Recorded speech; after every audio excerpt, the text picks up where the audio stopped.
gotta show you something. See that? I mean, man. It's like police city out here. Just unbelievable.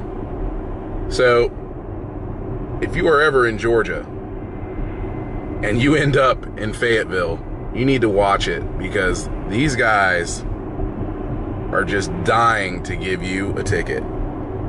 I mean, come on, man. Whew. I think it's time to operate the overall Waze map here.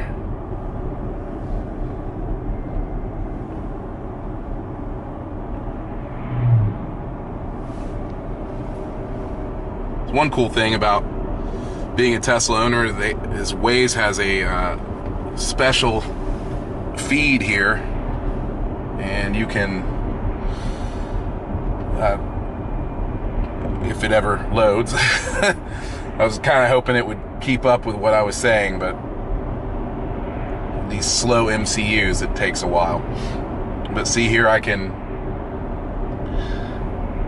see all the police activity or whatever activity, you know, just see what's going on with traffic. And hang on one second, let's make a turn. But yeah, it sort of coincides. Yeah, it does. It totally coincides. You see all that going there, and then you look up here. Of course, looking at it on the Waze app is better, but this still gives you a nice little bird's eye view of what's going on according to Waze. You can even go full screen if you like.